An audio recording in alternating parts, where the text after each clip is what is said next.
এটা নারায়ণগঞ্জ, আপনারা না করিয়েন, এটা ঢাকা শহর। সব মানুষ এখানে বইঙ্গে ওদের এলাকায় এসে কাজ করে, ওরা পয়সাওয়ালা, অহংকারী, দাম্ভিক, ওরা বহু হুজুরকে এর আগে উঠাইছে।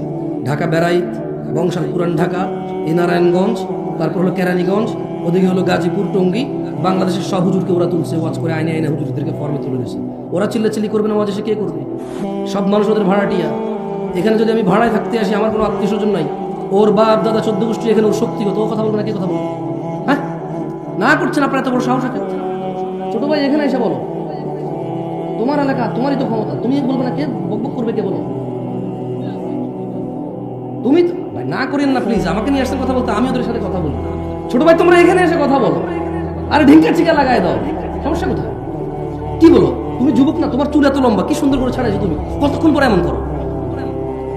তুমি তো স্মার্ট, তুমি, আরে ভাই কি বলো? এদেশের মেয়েরা তোমার জানে না, দেখে না 100-200 মেয়ে তোমার জন্য মানে হাত টাত কেটে পাগলে মরে যেত। তুমি এত সুন্দর, তুমি জানো তুমি কত জ্ঞানী, বুদ্ধিমান, তোমার কত পয়সাওয়ালা, তুমি কি ট্যালেন্ট, তুমি কি ক্লেভার, তুমি কি বিচক্ষণ, এদেশের মেয়েরা জানেই না, থাকবে তোমার জন্য সিরিয়াল ধরে দাঁড়িয়ে থাকতো। তুমি তো সুদর্শন মানুষ, তুমি কথা বলবো না, কি বলবে বলবো? হ্যাঁ, ফেরেশতা তোমাকে ভয় পেয়ে চলে যাবে, জানো? তোমার জন্য ফেরেশতা গুনাহ লিখবে মনে করো? এত বড় সাহস ফেরেশতা রয়ে গেছে, রূপগঞ্জের ছেলের নামে গুনাহ লিখবে, কি বলেন? ফেরেশতার এত বড় ক্ষমতা? হেই, দেখে ফেরেশতার নাম কি? এই ফেরেশতার নাম কি যে ফেরেশতা রূপগঞ্জের মানুষের নামে এখানকার স্থানীয় পোলা পাইন, হ্যাঁ, হুন্ডা চালায়, পালসার 120-এ চালায়, ভিডিও করে, এত ক্ষমতাবান, এত দ্রুত গতির ছেলে মেয়ের গুনাহ কোন ফেরেশতা লিখবে? নাম কি? পাগল নাকি আপনারা? ক্ষমতাদের সাথে কিছু বলেন না, পাপ হবে আপনাদের। যারা ওদেরকে চুপ করতে বলতেছেন, আপনাদের সমাজের পাপ হবে। কেন বলতেছেন ওদের চুপ করতে? হ্যাঁ, ওরা এখানে বক্তা নিয়ে আসছে টাকা দিয়ে, বক্তার কথা বলবে, ওর কথা বলবে, না করবে কেন বক্তা? যাকাত দেওয়া যেমন ফরজ সমর্থবানের জন্য, হজ করা যেমন। আপনাদের এখন এইদিকে তো সবার উপরে মনে যাকাত টাকা ফরজ হয়ে গেছে, কারণ 1 বিঘা জমি 3 লাখ টাকা বেচতে পারতেন না, ভাত খেতে ভাত পেতেন না। আমি বলতেছি না, আমি মহারাজ, একটা উদাহরণ দিচ্ছি। এখন জমির শতক চলে 10 লাখ, 3 শতক বেচে 30 লাখ, স্বর্ণের ভরি 1 লাখ, 30 ভরি স্বর্ণ পাওয়া যায়। যে টাকা ব্যাংকে রেখে দিয়েছেন, ওই টাকা দিয়ে 30 ভরি স্বর্ণ পাওয়া যায়। দেখছেন আল্লাহ রিজিক কিভাবে দেয়? আল্লাহু ইয়াবসুতুর রিজক লিমান ইয়াশা ওয়া ইয়াকদির। আল্লাহ মানুষের রিজিক সম্প্রসারিত করে অথবা সংকুচিত, কমায় দেয়, যার খুশি। দেখছেন এই মানুষগুলো 1 বিঘা জমি বিক্রি করে চোখ অপারেশন করতে পারতো না, সেই মানুষগুলো এখন 1 বিঘা জমি বিক্রি করে বনানীতে 10 তলা বিল্ডিং করছে। আল্লাহ এত সম্পদ দিয়েছে, তারপরে ও 2 টাকা 5 টাকা তোলা ছাড়া মসজিদের ইমামের কথা দিতে পারে না। এই লোকটা যার মায়ের জ্বর হয়েছিল, পাতলা পায়খানা হয়েছে, 50 মণ ধান বিক্রি করে ডাক্তার দেখাইতে পারে নাই। 2 বিঘা জমি বিক্রি করে ভালো চিকিৎসা করাইতে পারে নাই। শেষমেশ বাপ মরে যাওয়ার আগে 3 বিঘা 4 বিঘা জমি রেখে গেছিল। 1 শতক এখন রাস্তার পাশে 20 লাখ টাকা চলে। 33 শতকের দাম আসে 4 কোটি টাকা, 5 কোটি টাকা। ও কামলা খেত, ওর বাপে দিন মজুর ছিল, একটু জমি রেখে গেছে, ওই জমির দাম এখন 5 কোটি টাকা। তারপরে ও নিজেকে একদম হাকির মনে করে, ছোট তুচ্ছ মনে করে, দান করতেও ভয় পায়। ও রিজিক নিয়ে ভয় আছে এখনো, কি খাবে, কি করবো, আমার পোলা কি করবে, হ্যাঁ আমি কি করবো, কিচ্ছু নাই রে আমার। মসজিদে দিয়ে দিলে কি হবে, মাদ্রাসা দিয়ে দিলে কি হবে, হুজুররা হুজুর ভাড়া করে নিয়ে আসে, হুজুররা হুজুর হায়ার করে নিয়ে আসে, তারপরে বলে মারহাবা মারহাবা মাবুদ। উত্তর পাড়ার আব্দুল জলিল মিয়া 10,000 টাকা দিয়েছে মাবুদ। তার বাপে জুয়ারি ছিল, বেনামাজি ছিল, যত কিছুই ছিল, 10,000 টাকার বিনিময়ে তুমি তারে জান্নাত দিয়া দাও। বেনামাজি হয়ে মরে গেলে, বেঈমান হয়ে মরে গেলে 10,000 টাকার বিনিময়ে কেন লোকে জান্নাত দিয়ে দিবেন? বেঈমান হয়ে মরে গেলে, মুশরিক হয়ে মরে গেলে, ঈমান ত্যাগ করে মরে গেলে, আল্লাহ দ্রোহিতা করে মরে গেলে, ওর ছেলে নাকি 10,000 টাকা দিলে ও নাকি জান্নাতে যাওয়ার দোয়া করা যাবে। ও বেঈমান হয়ে মরলে নাকি? হ্যাঁ, কিছুই তো ছিল না আপনাদের, কি ছিল বলে? 5 বিঘা জমিতে কয় মণ ধান পেতেন? 10 বিঘা জমিতে কয় মণ ধান পেতেন?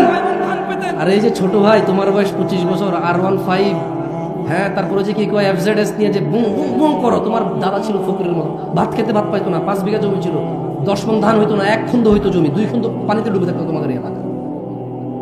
অথবা মরুভূমি ছিল, পানি ছিল না, উঁচু এলাকা, এরকমই বাংলাদেশ ছিল। 30-40 বছর আগের কথা বলছি, বেশি দিন আগের না। 1 খুন্দ জমি পেত, ধানের পাশে যে ঘাসের বিচি, ওই ঘাসের গোটা তুলে এনে যাও রান্না করে খাইতো। অনেক পয়সাওয়ালা হয়ে গেছে না, তাফাল্লিং করে বেড়াও শুধু 1 শতক জমি 15 লাখ টাকা হওয়ার কারণে। তোমার যে মেম্বার এখন অনেক কিছু, তোমার যে চেয়ারম্যান এখন অনেক কিছু, ওর বাপ দাদার কি ছিল আমরা জানি না। কত বড় পয়সাওয়ালা, 10 তলা বিল্ডিং তোলে, মসজিদে এসে 2 লাখ টাকা দান করে, কি ব্যবসা করে? ওর বাপে কোন চেরাগ রাইখা গেছে আলাদিনের জন্য? হ্যাঁ, ইত্তাকুল্লাহ ইয়া নাস, মানুষ আল্লাহকে ভয় করো। এই যেই বিঘা জমি 20,000 টাকা বিক্রি হতো না, সেই বিঘা জমি আল্লাহ এখন 4 কোটি টাকা সমমূল্য করে দিয়েছে। তবু তুমি 1 শতক জমি মসজিদ মাদ্রাসা দান করতে রাজি নও। অথচ তোমার এই 1 শতক জমির দাম 2,000 টাকা ছিল না, 2,000। এখন থেকে 20 বছর আগে তোমার এই 1 শতক জমির দাম 1 লাখ টাকা ছিল না। আজকে যে 1 শতক জমি 20 লাখ অনেক প্রিয় হয়ে গেছে, ওখান থেকে অর্ধেক দিয়ে দিল। তোমার বাপের যা ছিল তোমার এখন বেশি থাকবে। তবুও তুমি একটা ওয়াজ মাহফিল করতে 10 টাকা 20 টাকা দিতে ভয় পাও। মনে হয় যেন হুজুরদের ঠেকা, এদেশে ইমাম মুয়াজ্জিনদের ঠেকা, এদেশে মসজিদ মাদ্রাসা মসজিদ কমিটিদের ঠেকা। তোমার জন্য লোক ভাড়া করে নিয়ে এসে তোমার বাপের ইমান ছাড়া মরে যাক জান্নাতে ঢুকাই দেওয়ার পরে তুমি 200 টাকা দান করবে। মার হাবা করছিল, ঠিক কিনা? এইভাবে সাক্ষী মাক্ষী নিয়ে তোমাদের 200 টাকা দিতে হবে। দিবা আল্লাহকে তারিফ শুনতে চাও আমার মুখে, দূর দূরান্ত থেকে নিয়ে এসে, হ্যাঁ, এলাকার কেউ তো তোমার তারিফ করবে না, এই জন্য দূরে থেকে আমার নিয়ে এসব দান করে তারিফ শোনাও। মার হাবা এলাকার চেনে তো তোমার 10,000 না 2 লাখ টাকা দিলে সুনাম করবে না, চেনে তোমার, যদিও সত্যবাদী হয়। কেমন? আমরা তো চিনি না, করে যাই। যাও, যেহেতু চিনি না করে গেলাম, তোমার সুনাম, তুমি অনেক ভালো মানুষ, আমরাই খারাপ। আমরা হুজুরের সামান্য করা টাকার জন্য ওয়াজ করতে এসে তোমার সুনাম করি, আমরাই খারাপ। যাও, দোষ নিজের উপরে নিলাম, তুমি পবিত্র। বাংলাদেশে ইবাদতের চাইতে ঝগড়া বেশি হয়। নামাজ কিভাবে পড়বে এটা নিয়ে যত মানুষের ইন্টারেস্ট, নামাজ পড়তে হবে এটা নিয়ে অত মানুষের ইন্টারেস্ট নাই। কেমন বাস্তব কথা? মানে যত মানুষ তাদের বৈঠকে অথবা তাদের আলোচনায় নামাজ পড়ার পদ্ধতি নিয়ে ইনভলভ হয়, অত মানুষ নামাজ পড়তেই হবে যে কোনো মূল্যে এই বিষয়ে ইনভলভ হয় না। এক্স্যাক্টলি বক্তারাও তাদের বক্তব্যে যতক্ষণ নামাজ পড়ার পদ্ধতি কার ভুল আর কার ঠিক, কোনটা কত বছর আগের, যতক্ষণ সময় দেয় অতক্ষণ সময় দেয় না নামাজ পড়ার গুরুত্ব নিয়ে। কেমন?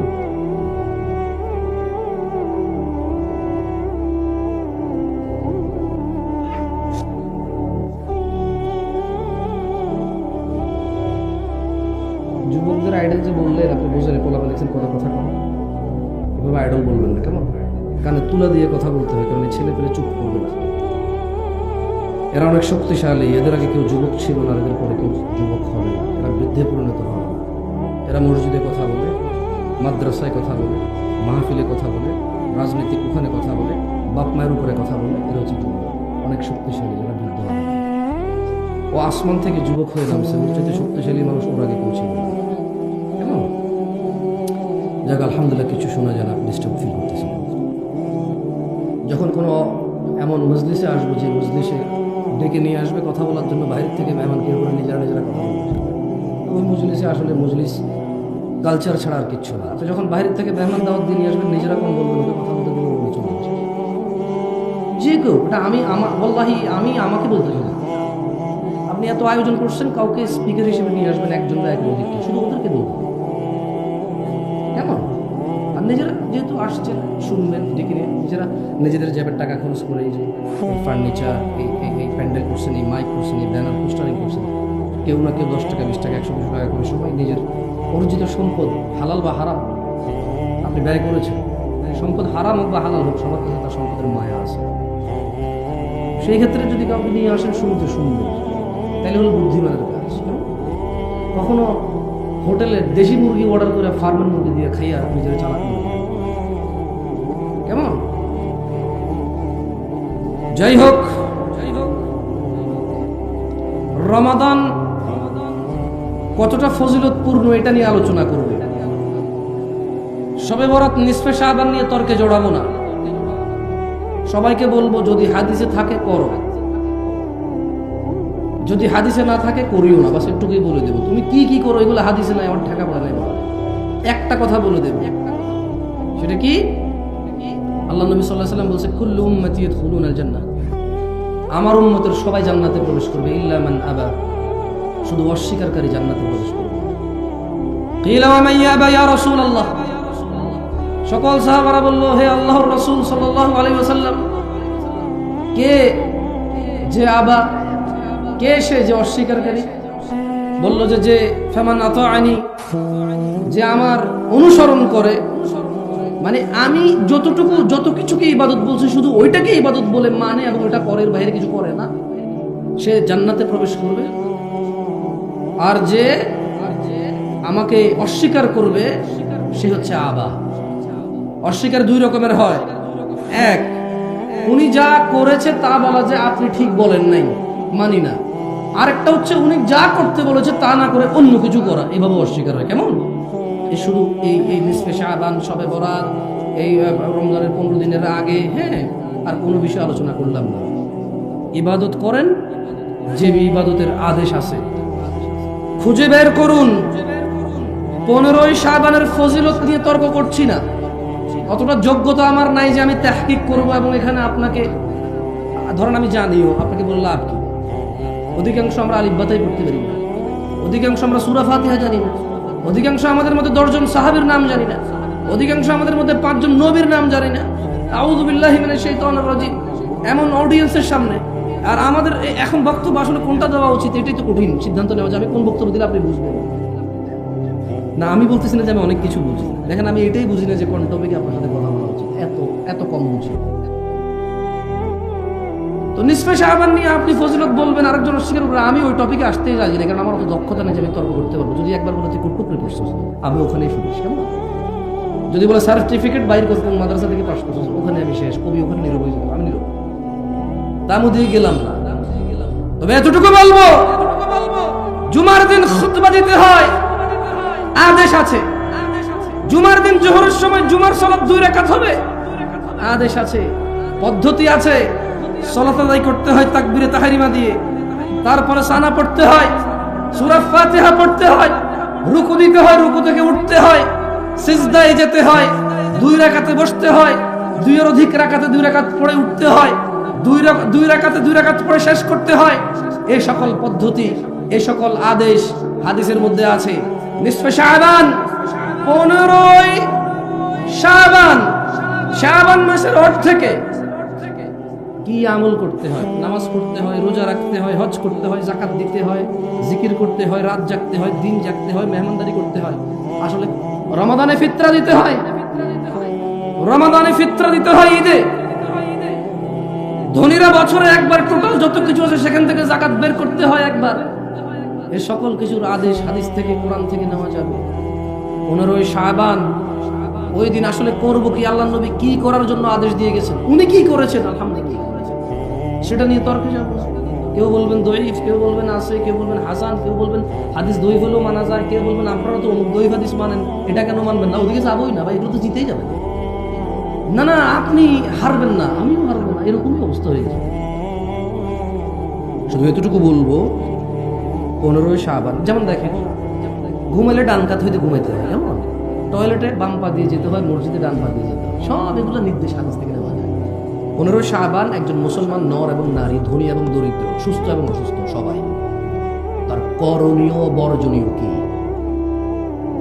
একটু যদি পারেন ওটা বের করেন, ওই আদেশটা বের করেন যে আজকের রাতে তুমি এটা করো, আল্লাহর আদেশ, এই আদেশটা বের করে করেন। ওদিকে যাবো না, তাই আসলে ওই তর্কে গেলাম না। কেমন? রমাদানের সমস্ত বরকত, রমাদানের সমস্ত শিক্ষা বিসর্জন দিচ্ছি আমরা শুধু নিসফে শাবান আর শবে বরাত নিয়ে, ঠিক না? ওই ঝগড়ায় গেলাম না। জান, রমাদান নিয়ে না হয় কিছু কথা বললাম, সামনেই চলে আসতেছে। দিনী ভাইয়েরা, আল্লাহ তাআলা বলছেন, থামছে আপনাদের কথা, থামছে? জানি না বাইরে নিয়ে আল্লাহ আলহামদুলিল্লাহ বাইরে বেশি শুরু করে দিয়েছে। আল্লাহ তাআলা কোরআনুল কারীমে বলছেন শাহরু রমাদান। ও ভালো কথা, ওদিন শুনলাম একজন অনেক বড় আলেম, যদি ওনাকে আর আমাকে বসাই দেওয়া হয় আর যদি বলা হয় হাদিসের ইবারত পড়ো, ওয়াল্লাহি উনি 100তে 98 অ্যান্সার পাওয়ার সম্ভাবনা অনেক বেশি, আর আমি 2ও পাবো না যে 2 উনি পাবেন। কিন্তু উনি বলছেন যে শবে বরাতে নাকি কোরআন নাযিল হয়েছে। উনি বললেন যে শবে বরাত নাকি ভাগ্য রজনীর রাত। তো আল্লাহ বলছেন যে শাহরু রমাদান, রমাদান মাস আল্লাযী উনজিলা ফীহিল কুরআন, রমাদান মাস, যে মাসে কোরআন নাজিল করা হয়েছে হুদাল লিন্নাস, মানুষের হিদায়াতের জন্য, ওয়া বাইয়িনাতিন মিনাল হুদা ওয়াল ফুরকান, স্পষ্ট নিদর্শন ও সত্য মিথ্যার পার্থক্যকারী হিসেবে কোরআনকে নাজিল করা হয়েছে। ফামান শাহিদা মিনকুম, অতএব তোমাদের মধ্যে ধনী দরিদ্র যাই হও না কেন, নারী পুরুষ যাই হও না কেন, সুস্থ অসুস্থ ডিপেন্ড করে, অসুস্থতার সিচুয়েশন ডিপেন্ড করে, যার যার সক্ষমতা থাকবে। ফামান শাহিদা মিনকুমুশ শাহর ফালইয়াসুম শাহরু রমাদান আল্লাযী উনজিলা ফীহিল কুরআন। রমাদান মাস কোরআন নাজিলের মাস। তোমাদের মধ্যে যাদের সামর্থ্য থাকবে, যারা এই মাসে উপনীত হবা, জীবিত থাকবা, তোমরা এই মাসে সিয়াম পালন করবে। তাহলে আল্লাহ বলছে রমাদান মাসে কি করছে? কোরআন নাজিল করছে। আর ওইদিকে আল্লাহ বলছে ইন্না আনজালনাহু ফি লাইলাতিল কদর, ভাগ্য রজনী আল্লাহ নাজিল করেছে কখন? কদরের রাতে। কোন রাতে?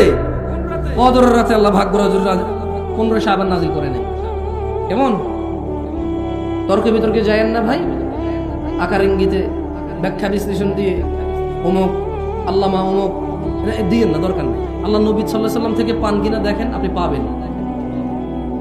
মানে এগুলা খুব অযৌক্তিকর কথা যে আপনি ইসলামে অনেক কিছু করবেন ভালো বলে, এরপরে বলবেন যেটা কি খারাপ কাজ, অথচ আপনি যে কাজ করতেছেন এই বিষয়ে ইসলামে অন্তত 30টা আদেশ আছে, 30 রকমের ইবাদত আছে, জিকির আছে, আপনি সবগুলো বাদ দিয়ে নিজেটা মতন ভালো বানাইন না। কেমন যেগুলো আল্লাহ নবী দিয়ে গেছে আগে ওগুলো করে করে শেষ করেন, দেখেন সময় পান কিনা। ওগুলো শেষ করার পরে যদি থাকে, আপনি কত বড় ইবাদতগার তারপরে দেখে নেব কি করতে পারেন। কেমন সিয়ামকে আল্লাহ সুবহানাহু ওয়া তাআলা ফরজ করেছেন। তিনি বলেন ইয়া আইয়ুহাল্লাযীনা আমানু, হিন্দুকে বলছে, তিনি বলছেন হে ঈমানদাররা, যে মূর্তি পূজা করে সেই ঈমানদার, যে কোরআনকে অস্বীকার করে সেই ঈমানদার, যে শুধু কোরআনকে মানে হাদিসকে মানে না সেই ঈমানদার, যে মুহাম্মদ সাল্লাল্লাহু আলাইহি সাল্লামকে শেষ নবী মানে না সেই ঈমানদার। তাহলে আমরা একমাত্র ইবাদতের যোগ্য কাকে মনে করি? আর শেষ নবীর নাম কি? সাল্লাল্লাহু আলাইহি ওয়াসাল্লাম। তাহলে আমাদেরকে বলতেছে আমরা ঈমান আনছি আল্লাহর প্রতি।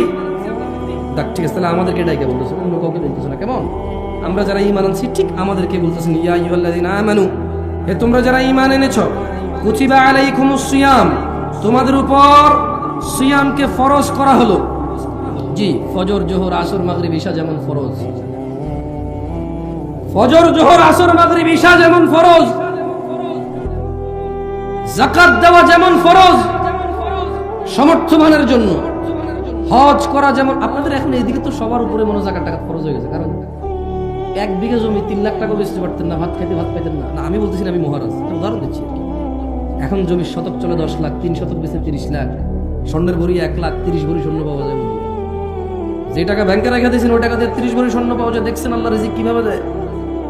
আল্লাহু ইয়াবসুতুর রিজক লিমান ইয়াশা ওয়া ইয়াকদির। আল্লাহ মানুষের রিজিক সম্প্রসারিত করে অথবা সংকুচিত কমায় দেয়, যার খুশি। দেখছেন এই মানুষগুলো 1 বিঘা জমি বিক্রি করে চোখ অপারেশন করতে পারতো না, সেই মানুষগুলো এখন 1 বিঘা জমি বিক্রি করে বনানীতে 10 তলা বিল্ডিং করছে। আল্লাহ এত সম্পদ দিয়েছে, তারপরে ও 2 টাকা 5 টাকা তোলা ছাড়া মসজিদের ইমামের বেতন দিতে পারে না। এই লোকটা যার মায়ের জ্বর হয়েছিল, পাতলা পায়খানা হয়েছে, 50 মণ ধান বিক্রি করে ডাক্তার দেখাইতে পারে নাই, 2 বিঘা জমি বিক্রি করে ভালো চিকিৎসা করাইতে পারে নাই। শেষমেশ বাপ মরে যাওয়ার আগে 3 বিঘা 4 বিঘা জমি রেখে গেছিল। 1 শতক এখন রাস্তার পাশে 20 লাখ টাকা চলে। 33 শতকের দাম আসে 4 কোটি টাকা, 5 কোটি টাকা। ও কামলা খেত, ওর বাপে দিন মজুর ছিল, একটু জমি রেখে গেছে, ওই জমির দাম এখন 5 কোটি টাকা।